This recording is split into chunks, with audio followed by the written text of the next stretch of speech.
네, 안녕하세요. 저는 YK법률사무소의 장예준 변호사입니다.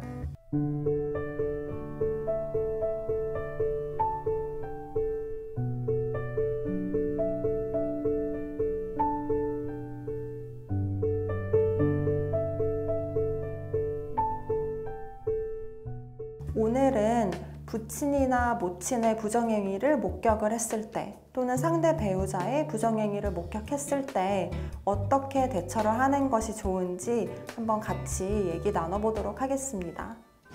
아빠가 집 앞에서 다른 여자와 차에서 내리는 걸 봤어요. 여러 번요. 그리고 핸드폰 통해서도 전화 내역이나 애정 문자를 너무 많이 받습니다. 엄마는 모르시는데 이럴 때는 어떻게 하면 좋을까요? 제가 아빠의 외도 정황을 알게 된 후 너무 화가 나서 왜 바람을 피냐고 했더니 오히려 저한테 적반하장식 태도를 보입니다. 저보고 카톡을 왜 받냐는 등 핸드폰을 왜 함부로 만지냐고. 저는 이런 아버지에게 어떻게 대응해야 할까요? 여러분들께서 이런 상황을 겪게 되시면 엄마에게 바로 이 사실을 알려야 할지 아니면 조용히 있어야 할지 많은 고민이 되실 거예요. 아무리 생각해도 더 나은 선택지가 없어 전문가의 소견을 궁금해하실 거라 생각해 이렇게 준비해 보았습니다. 어느 쪽의 판단이 맞다고 말씀드릴 수는 없겠지만 사례를 근거로 스토리를 알려드리면 판단을 내리는 데 도움 드릴 수 있을 것 같네요. 일반적으로 소송 당사자가 상담을 받으러 오는 경우도 많지만 그 가족들이 대신해서 또는 동행을 해서 사건을 의뢰하러 오는 경우도 많이 있습니다. 그 중에 본인의 부모님 또는 상대 배우자의 부정행위를 발견해서 상담을 오는 경우도 많이 있습니다. 예를 들어서 배우자의 휴대전화를 우연히 받다가 부적절한 관계를 맺고 있다는 사실을 알게 되거나 자신의 부친 또는 모친이 어떤 이성과 지나치게 긴밀한 관계에 있다는 사실을 알게 된 이후에 사무실에 내방을 하는 경우도 많이 있습니다. 자녀 입장에서 부친의 부정행위 사실에 대해서 안 상황을 한번 가정해 볼게요.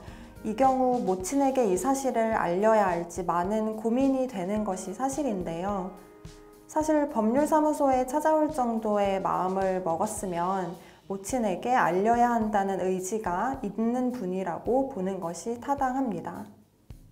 특히 부정행위를 이유로 한 황혼이혼 중 상당수는 자녀가 부친 또는 모친의 부정행위를 목격한 뒤 이를 배우자에게 알려서 촉발이 된 경우입니다. 이러한 경우 자녀 입장에서는 부정행위 존부 입증을 위해서 함께 노력을 하고 증거를 확보하기 위해서 고군분투하는 등 소송에 많은 기여를 하고자 합니다. 당연히 이혼 소송을 제기한 부친 또는 모친의 입장에서도 많은 힘이 됩니다. 더불어 원래 혼인관계가 위태로운 상태였다면 이러한 사건을 계기로 해서 이혼 소송을 진행하는 경우도 많고 당연히 이혼 여부에 따라서 위자료 액수의 차이도 상당합니다. 우선은 과연 내가 확인한 것이 손해배상 소송상의 부정행위에 해당하는지 여부를 판단을 해보고서 그 수준에 이른다고 생각이 될 때 말을 하는 것도 방법일 수 있습니다. 판례에서 규정하는 부정행위의 범주 자체가 비교적 넓은 편이고 단순히 성관계가 수반되어야만 부정행위라고 판단하고 있지 않다는 점을 주목해야 합니다. 일례로 법원은 성관계 유무가 입증되지는 않았지만 사랑해라든지 연인 간 주고받을 법한 메시지들을 서로 보내왔다는 이유로 상대 배우자에 대한 손해배상 책임을 인정하기도 했습니다. 하지만 그 경계가 다소 모호하다고 할 수 있어서 전문가의 조력을 필요로 하기도 합니다. 이와 같이 반드시 성관계가 필수적인 요소라고 볼 수는 없지만 분명 위자료 액수에 결정적인 영향을 끼치는 부분이라고 볼 수는 있습니다. 간통죄 폐지 이후 손해배상 액수가 증가 추세에 있는 것은 맞지만 금전적으로 위자를 받았다고 보기에는 부족할 수 있는 위자료 액수가 다수 선고되기도 합니다. 특히 성관계 여부가 입증되었을 경우 당연히 혼인 관계에 미쳤을 악영향이 더 지대하기 때문에 액수도 함께 증액이 됩니다.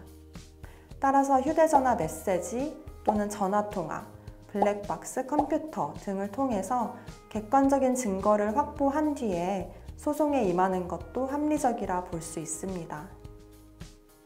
네, 오늘은 배우자나 부모님의 부정행위를 목격했을 때 어떻게 대응하는 것이 좋은지에 대해서 얘기를 나눠봤는데요. 이런 사건으로 문의를 주시는 분들이 많이 있어서 제 영상으로 조금이나마 도움이 되었으면 좋겠습니다.